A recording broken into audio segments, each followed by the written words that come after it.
La historia del Teatro de la Universidad de Buenos Aires, del que vengo hablando en estos videos, aunque es una historia muy lejana, que transcurrió durante 9 años entre 1974 y 1983. 9 años de vida de un teatro universitario creado en la Universidad de Buenos Aires a propuesta mía, soy Ariel Quiroga, y que estaba destinado a ser olvidado, a no, a no tener continuidad.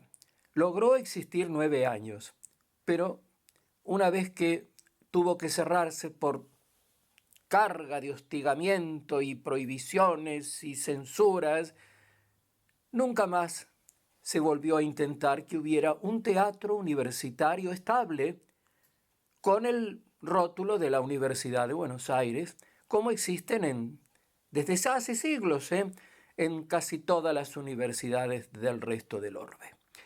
Pues bien, entre 1974, que yo propuse su creación, y se logró reunir un grupo de más de 120 jóvenes estudiantes de todas las carreras, que quisieron ver qué pasaba en eso de construir un teatro. No era un curso de actuación, era erigir un teatro, desde el vamos, desde todo, ¿no es cierto?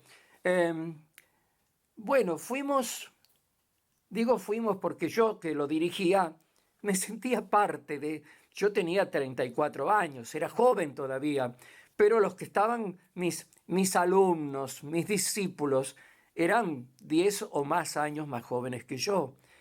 Pero éramos una congregación signada por el entusiasmo, por las ganas de hacer cosas atrevidas, en un contexto social aterrador, porque, bueno, a partir de 1976 se instaló el gobierno militar de la dictadura.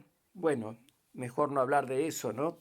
Lo que era estar en un reducto de la Universidad de Buenos Aires haciendo teatro, una actividad siempre signada como subversiva, rodeados de vigilantes camuflados.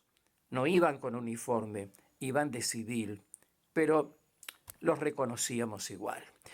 Pues bien, habíamos sido un elenco itinerante durante 1975 y 1976. No teníamos un lugar fijo para actuar, para presentar nuestras cosas.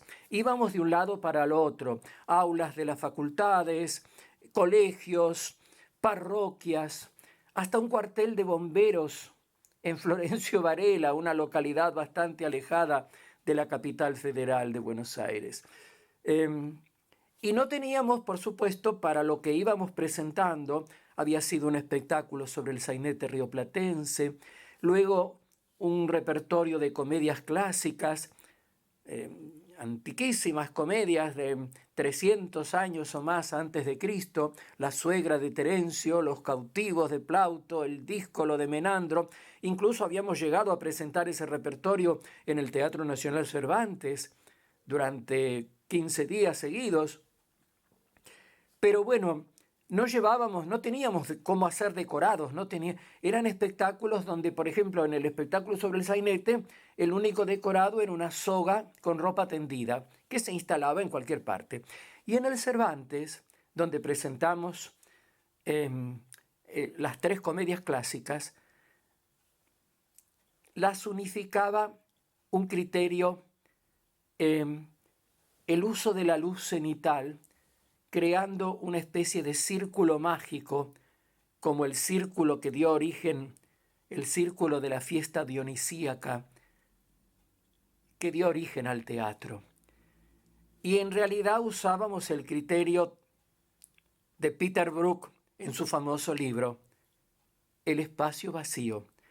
El valor del espacio vacío habitado solamente por la luz, y que lo ejemplifica muy bien esta imagen de la suegra de Terencio en el escenario del Teatro Nacional Cervantes que voy a poner a continuación.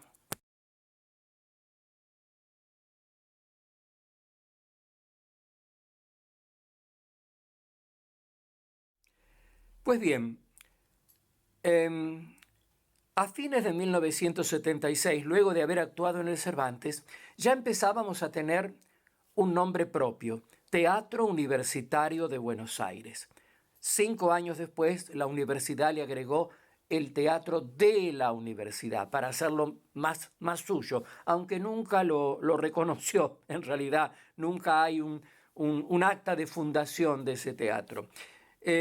Digo que hacia fines de 1976 nos instalamos en el edificio de Corrientes 2038, donde se cursaba la carrera de psicología en esos momentos, que tenía un teatrito al fondo de un largo pasillo.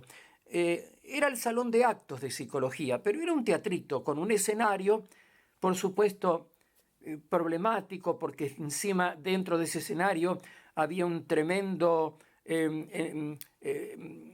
digamos, tablado para el coro polifónico de ciegos y un piano de cola que había que estar escamuflando. Sin embargo, cuando iba a comenzar 1977, que iba a ser nuestra tercera temporada,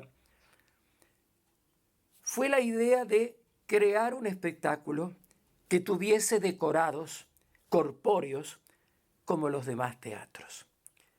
Voy a mostrar una foto de ese espectáculo y después voy a hablar de él.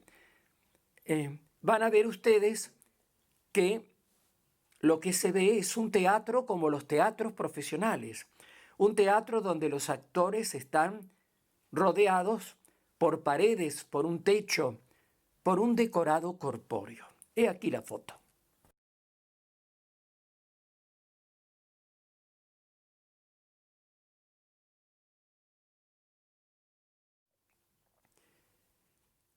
Para el comienzo de 1977, yo tenía una obra encontrada en la librería Moro en mis recorridas nocturnas por la calle Corrientes.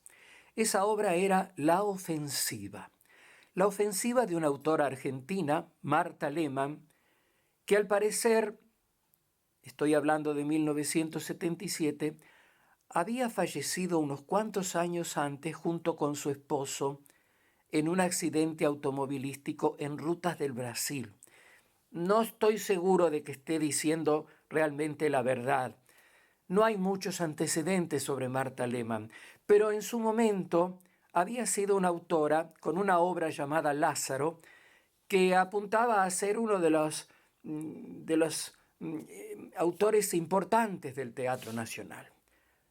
De Marta Lehmann no había dónde buscar. En ese momento no existía Internet, no estaba Google, no había dónde buscar. Y ahora, aunque se busque en Google, no hay mucha información sobre Marta Lehmann. Pero La Ofensiva era una obra interesante.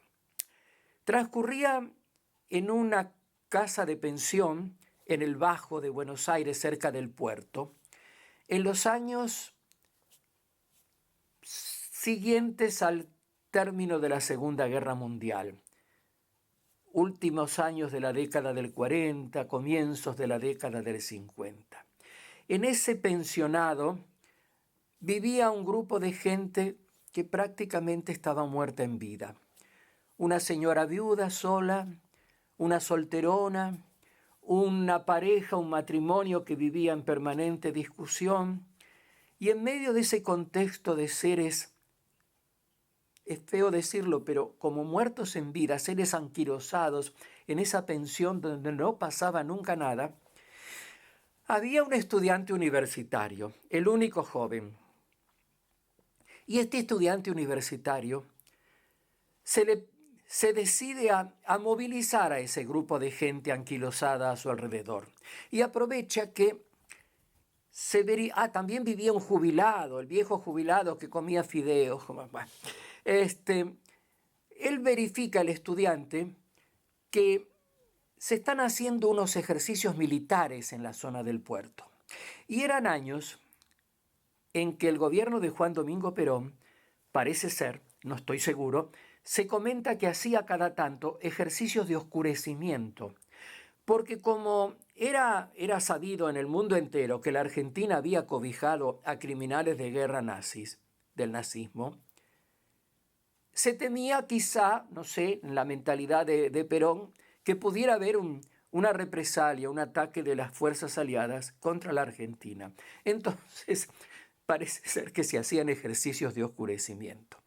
El estudiante universitario aprovecha eso y los va convenciendo a sus compañeros viejos de la pensión, viejos y jóvenes, el matrimonio no era viejo, que se viene una ofensiva extranjera, que hay que prepararse para una posible ofensiva de fuerzas que no se sabe de dónde vienen. Justamente miran por un ventanal y ven pasar unos camiones militares, pero que llevaban bananas. Y estarán haciéndolo, dice la solterona, para aprovisionar a las tropas. Se van convenciendo todos de que llega la ofensiva y que hay que defender a la Argentina. Y ellos desde el pensionado se deciden a ser los defensores y van preparando todo como para una sala de primeros auxilios. La viuda y la solterona se visten con trajes de enfermeras, colocan una bandera con la Cruz Roja, empiezan a decir cómo será nuestro primer herido, nuestro primer soldado herido al que tendremos que... Sus vidas empiezan, dicho la redundancia, a cobrar vida. Esas vidas muertes empiezan a revivir hasta que se descubre todo.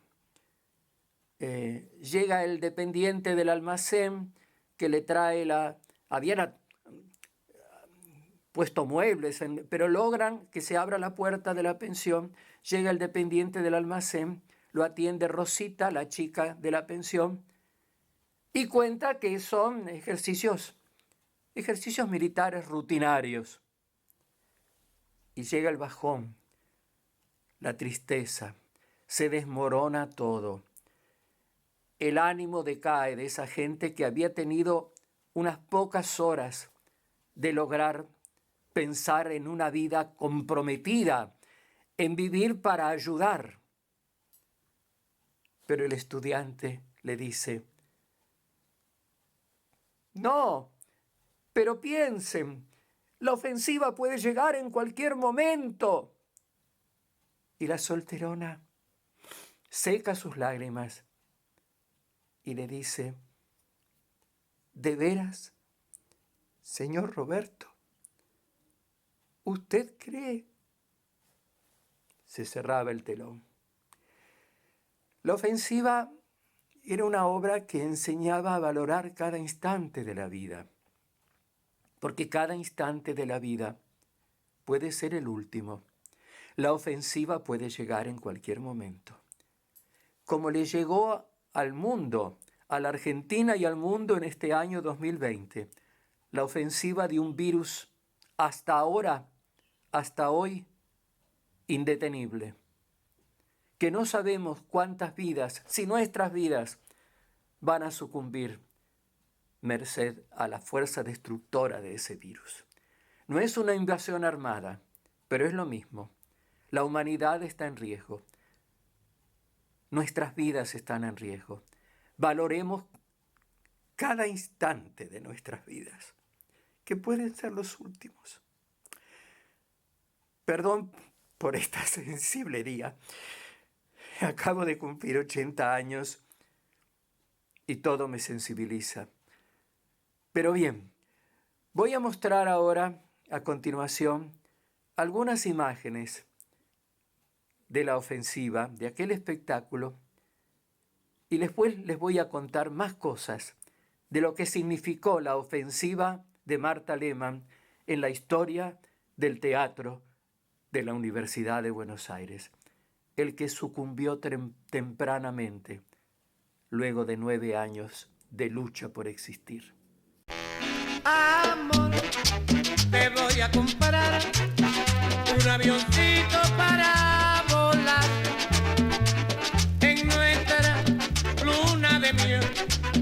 Ay, amor, te voy a comprar un trenecito para viajar en nuestra luna de miel. Escucha como dice al caminar, nos llama el chipi chipi para gozar. chipi, chipi, chipi. Aprende a bailar el ritmo de chipi. En el Teatro de la Universidad de Buenos Aires teníamos muchos elementos disponibles para crear muchos espectáculos a la vez. Pero ¿qué pasa? La ofensiva se instaló como un éxito comercial, y eso que no cobrábamos entrada. Pero se corrió la voz por todo Buenos Aires. Había que ir a ver la ofensiva. Vino un día Carlos Alberto Carella, un recordado actor argentino, y se quedó saludándonos y abrazándonos al final de la función porque dijo: si nosotros los profesionales pudiéramos tener un espectáculo como este, que convoca tanto la emoción,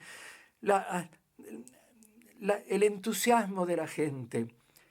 Bueno, la ofensiva estuvo en el cartel del Teatro de la Universidad de Buenos Aires, en la Sala de Corrientes 2038, todo el año 1977. Se hicieron 83 funciones.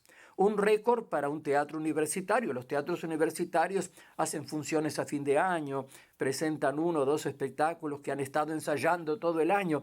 No, la ofensiva se instaló como si el teatro universitario fuera un teatro profesional, con un éxito de taquilla que justificaba que estuviera en cartel todo el año.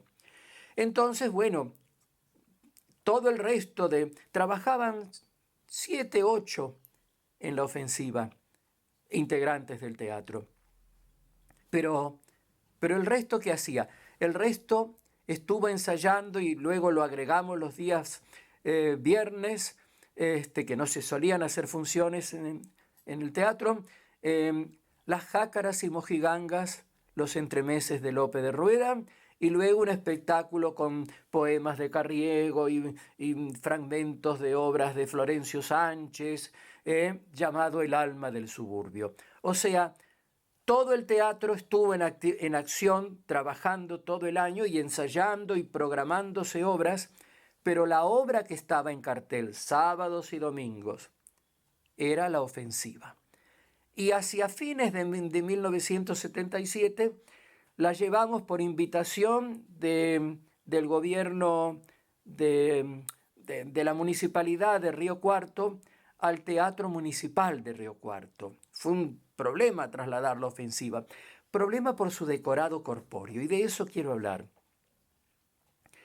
Los decorados corpóreos necesitan de ciertos elementos para poder armarse y desarmarse fácilmente. Los paneles que forman la caja escénica se suelen unir con una serie de clavijas y unas cuerdas que van atando esas clavijas llamadas guindaletas. Los jóvenes del teatro de la Universidad de Buenos Aires no solo aprendían a actuar, actuando, no eran clases de teatro, aprendían a actuar actuando, sobre el escenario, digamos, en la práctica escénica. Pero además aprendían los demás oficios del quehacer teatral. Aprendían a ser decorados. El decorado de la ofensiva tenía un techo, tenía una araña instalada con luz que venía por cables. O sea, cada fin de semana, cuando los viernes a la noche nos quedábamos hasta tarde en ese viejo edificio tan desamparado de Corrientes 2038, nos quedábamos hasta tarde para armar el decorado de la ofensiva que quedase armado para el sábado y para el domingo. Los ordenanzas que venían a limpiar la Facultad de Psicología venían tarde a la noche, nos decían: van a armar la prefabricada. Para ellos el decorado de la ofensiva era similar a una casa prefabricada. Y tenía muebles corpóreos, muebles sólidos que había traído uno de los integrantes del teatro, un abogado ya recibido, el doctor Jorge Fargas. De sus casas de campo, era de una familia muy bien, digamos, trajo muebles que justificaban que eso fuese realmente un ámbito para vivir. Era vivible el decorado de la ofensiva. Y lo significativo de esa obra de la ofensiva de Marta Lehmann es que venía todas las funciones, las 83 funciones, el padre de Marta Lehmann, un hombre de mucha edad. No sé si tendría 90 o cuántos, se veía un hombre muy anciano, un hombre que apenas caminaba, con las piernas muy como torcidas. Era un excombatiente de la guerra que se había caído de un avión y que, no sé, problemas con el paracaídas. Este hombre venía, nos traía bombones, nos traía comida, vio todas las funciones de la ofensiva. O sea, le restituimos su hija fallecida en un accidente automovilístico muchos años atrás. Y venían además a estar con nosotros escritoras, escritores que habían conocido, que habían sido compañeros quizá de facultad de Marta Lehmann. Venía Bettina Edelberg, que ha escrito libros junto con Borges, y se hacían unas reuniones al final de las funciones, de los sábados, por ejemplo.